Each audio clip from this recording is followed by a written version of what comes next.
Hello friends, मैं रंजीत वर्मा आपके अपने YouTube channel study with Ranjeet में आपका स्वागत करता हूं।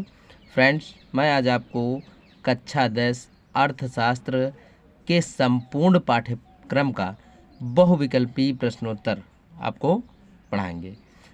ठीक है बच्चों, तो हम देखते हैं कक्षा 10 अर्थशास्त्र के संपूर्ण पाठ्यक्रम का बहुविकल्पी प्रश्न एवं उनके उत्तर, जो आपकी परीक्षा में बहुत ही महत्वपूर्ण है। तो बच्चों, हम देखते हैं,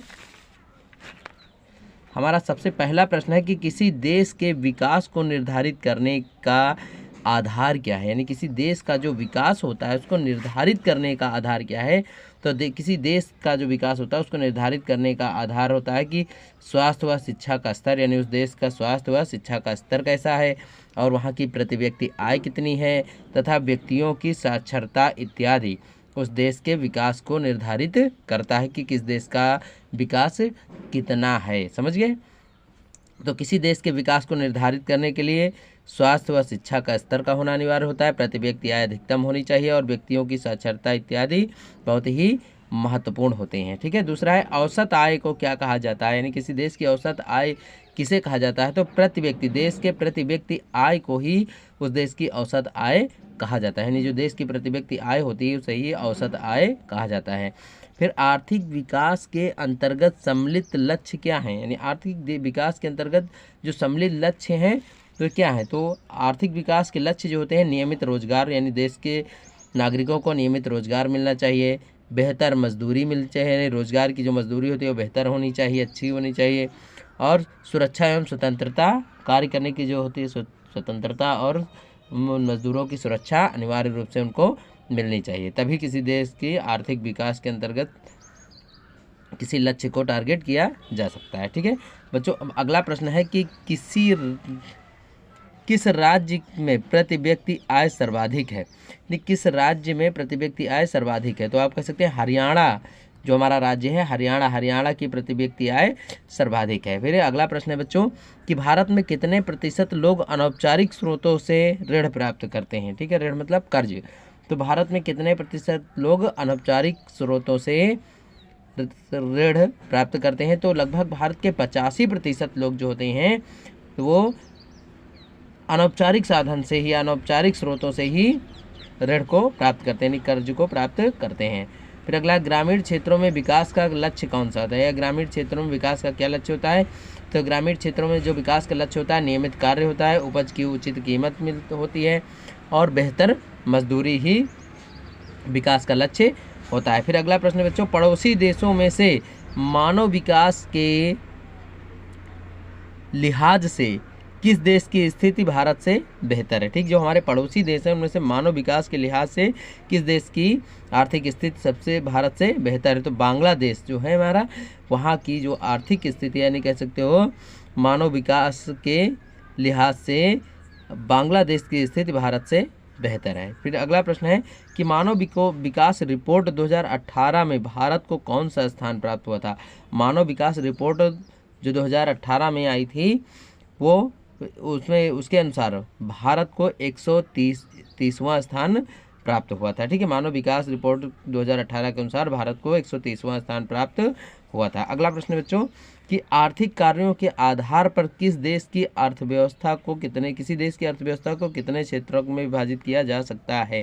ठीक है, तो यहाँ पर देखिए, यहाँ पर कई प्रश्न बनते हैं कि आर्थिक कार्यों के आधार पर किसी देश की अर्थव्यवस्था को कितने क्षेत्रक में विभाजित किया जा सकता है। या कह सकते हैं आप कि किसी देश की अर्थव्यवस्था को कितने भागों में विभाजित किया जा सकता है। तो 3 क्षेत्रकों में विभाजित किया जाता है। प्राथमिक क्षेत्रक, जो कि पूर्णतः प्राकृतिक होते हैं, यानी प्रकृति पर निर्भर होते हैं, अर्थात इसके प्रकृति की सहायता से ही उत्पादन किया जाता है, जैसे मत्स्य पालन, मुर्गी पालन, कुक्कुट पालन और अन्य जैसे फसलें उगाना, बागवानी करना, कृषि बागवानी, ये सब क्या है, जल स्रोत, ये सब होते हैं प्राथमिक क्षेत्रक। द्वितीयक क्षेत्रक वे होते हैं, द्वितीयक क्षेत्रक इन प्राथमिक क्षेत्रों से जो उत्पन्न वस्तुएं होती हैं उनका द्वितीयक क्षेत्रक में ले जाकर के संशोधीकरण किया जाता है, अर्थात उनको दूसरे रूप में परिवर्तित करना ही द्वितीयक क्षेत्रक का कार्य होता है। जैसे आप कर सकते हैं कि प्राथमिक क्षेत्रक के अंतर्गत जैसे आटा चक्की होती है, जैसे प्राथमिक क्षेत्रक जो प्राकृतिक होता है, प्राकृतिक क्षेत्रक में गन्ना उत्पादित होता है, गन्ना पैदा किया जाता है और गन्ने से आप कह सकते हैं कि यहाँ पर गन्ने से शुगर बनाई जाती है, यानी शक्कर जो बनाई जाती है, तो फैक्ट्री के माध्यम से, संसाधनों के माध्यम से उसका विनिर्माण किया जाता है, वही द्वितीयक क्षेत्रक का कार्य होता है। अर्थात प्राथमिक क्षेत्रों से उत्पन्न वस्तुओं का संसाधनों के माध्यम से शुद्धिकरण करना ही या उनके रूप में परिवर्तन करना ही द्वितीय क्षेत्रक का कार्य होता है।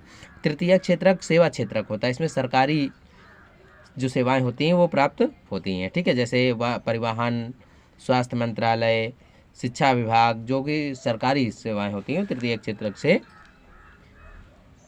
होती हैं, ठीक है। अगला प्रश्न बच्चों हमारा देखते हैं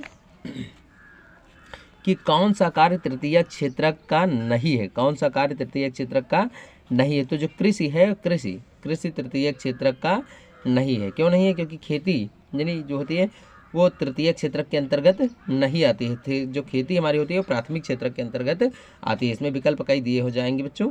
और अगला प्रश्न इसके साथ साथ हम आपको बता दे रहे हैं कि जो हमारा अगला प्रश्न होगा वो होगा कि उद्योगों को किस क्षेत्रक में सम्मिलित किया जाता है। तो अभी बताया मैंने द्वितीय क्षेत्रक में, प्राथमिक क्षेत्रक से उत्पन्न जो वस्तुएं होती हैं उनका द्वितीय क्षेत्रक में ले जा करके उनका विनिर्माण किया जाता है। वही यानी जो उद्योगों के माध्यम से विनिर्माण करना ही कह सकते हैं द्वितीय क्षेत्रक का कार्य होता है। तो उद्योगों को किस क्षेत्रक के अंतर्गत सम्मिलित किया जाता है? द्वितीय क्षेत्रक के अंतर्गत। फिर अगला है कि प्राकृतिक प्रक्रिया से उत्पादन किस क्षेत्रक के अंतर्गत आता है। तो जो प्राकृतिक क्षेत्रक अभी मैंने बताया, यहाँ पर 3 क्षेत्रक होते हैं, प्राथमिक क्षेत्रक, पूर्णतः प्राकृतिक होता है। वही प्रश्न यहाँ पूछा गया कि प्राकृतिक प्रक्रिया से उत्पादन किस क्षेत्रक के अंतर्गत आता है। तो प्राथमिक क्षेत्रक के अंतर्गत आता है। समझ गए बच्चों वीडियो को अंत तक देखें, ये आपकी परीक्षा के लिए बहुत ही महत्वपूर्ण है। और साथ ही साथ एक बार पुनः हम बताना चाहेंगे कि यदि आप हमारे चैनल पर पहली बार विजिट कर रहे हैं तो चैनल को सब्सक्राइब करके बेल आइकन दबाना ना भूलें, जिससे मेरे संपूर्ण वीडियो आपको मिल सके। फिर अब बच्चों हम आगे बढ़ते हैं अपने अगले प्रश्न की ओर, जिसमें देखते हैं कि उत्पादन का साधन क्या है। उत्पादन का साधन क्या है? तो उत्पादन, कोई भी उत्पादन करना होता है तो सबसे पहले हमें किसकी आवश्यकता होती है? पूंजी की। तो उत्पादन का साधन क्या है? उत्पादन का साधन जो हमारा होता है पूंजी होती है, ठीक है। अगला प्रश्न है कि मनरेगा अर्थात महात्मा गांधी राष्ट्रीय ग्रामीण रोजगार गारंटी योजना किस वर्ष लागू किया गया? अब देखिए 2 तरह से पूछा जाता है मनरेगा का पूरा नाम और यह कब लागू किया गया भारत में। तो मनरेगा का पूरा नाम महात्मा गांधी राष्ट्रीय ग्रामीण रोजगार गारंटी योजना है, भारत में 2005 में लागू किया गया, ठीक है। फिर सेवा क्षेत्रक किस क्षेत्रक के अंतर्गत आता है? अभी यहाँ मैंने आगे बताया है आपको पिछले प्रश्न में कि तृतीय क्षेत्रक जो होता है वो सेवा क्षेत्रक होता है। इसके अंतर्गत सरकारी नौकरी से युक्त व्यक्ति आते हैं, ठीक है। अगला प्रश्न बच्चों हमारा है कि सार्वजनिक और निजी क्षेत्रक किस आधार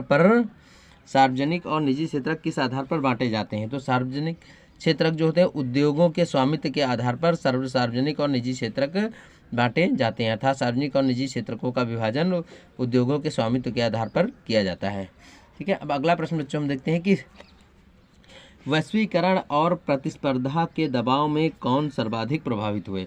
तो वैश्वीकरण और प्रतिस्पर्धा के दबाव में जो हमारे श्रमिक होते हैं वो बहुत अधिक प्रभावित होते हैं, ठीक है। अगला है कि वैश्वीकरण से सर्वाधिक लाभान्वित कौन हुए। तो वैश्वीकरण से सर्वाधिक लाभान्वित होने वाला जो वर्ग था वो धनी वर्ग था, ठीक है। धनी वर्ग के जो उपभोक्ता थे वो प्राथमिक वैश्वीकरण से बहुत अधिक प्रभावित हुए थे, अर्थात लाभान्वित हुए थे, ठीक है।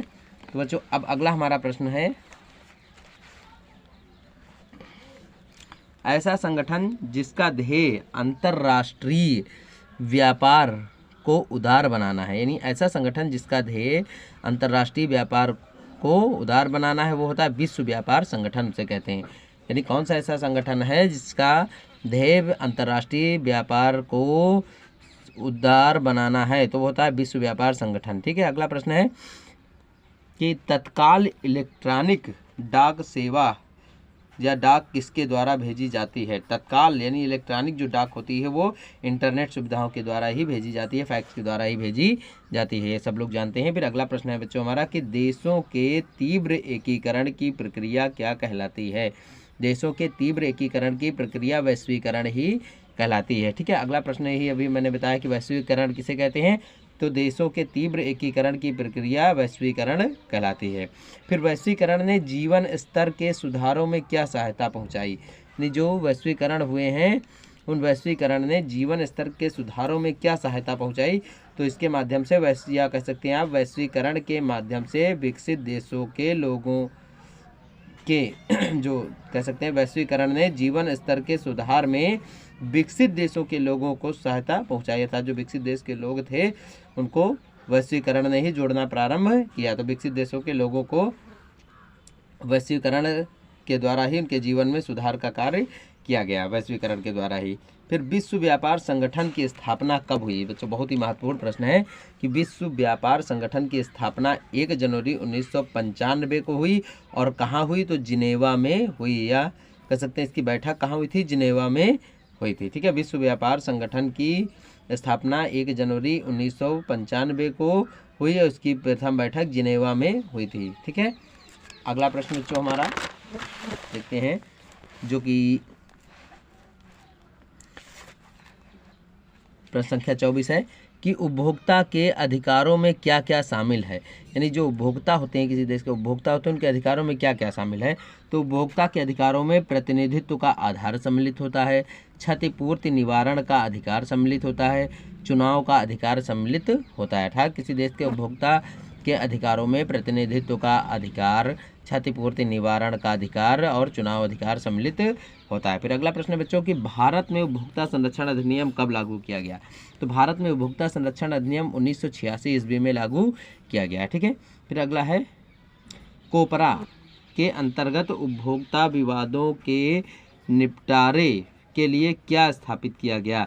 ठीक है, कोपरा के अंतर्गत उपभोक्ता विवादों के निपटारे के लिए क्या स्थापित किया गया? तो इसके लिए 3 मंच बनाए गए थे। नंबर 1 था जिला मंच, दूसरा था राज्य मंच और तीसरा था राष्ट्रीय मंच। ठीक है, पहले जिला मंच, उसके बाद में राज्य मंच, फिर राष्ट्रीय मंच। ठीक है, अगला प्रश्न, भारत में राष्ट्रीय उपभोक्ता दिवस कब मनाया जाता है? तो भारत में जो राष्ट्रीय उपभोक्ता दिवस होता है वो 24 दिसंबर को मनाया जाता है।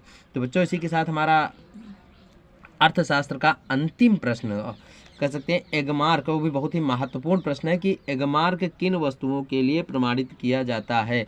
तो जो किसी वस्तु का होलोमार्क जिसको एगमार्क कहा जाता है वो खाद्य पदार्थ की गुणवत्ता को प्रदर्शित करने के लिए ही एगमार्क का प्रयोग किया जाता है। यानी जो खाद्य पदार्थ आते हैं उस पर जो हमारा होलोग्राम अर्थात मोनोग्राम जिसको एगमार्क कहा जाता है वो लगाया जाता है, तो उसकी गुणवत्ता को बनाए रखने के लिए लगाया जाता है। ठीक है, तो बच्चों हम अपने इस वीडियो को वहीं पर विराम देते हैं और यह वीडियो अर्थशास्त्र के संपूर्ण पाठ्यक्रम से चुने हुए महत्वपूर्ण प्रश्नों के द्वारा तैयार किया गया है जो आपकी परीक्षा के लिए बहुत ही महत्वपूर्ण है। तो बच्चों ऐसे ही अन्य सब्जेक्टों को वीडियो को पाने के लिए यदि अभी तक आपने हमारे चैनल को सब्सक्राइब नहीं किया तो सब्सक्राइब करके बेल आइकन दबाना ना भूलें, जिससे मेरे संपूर्ण वीडियो आप तक पहुंच सकें। धन्यवाद।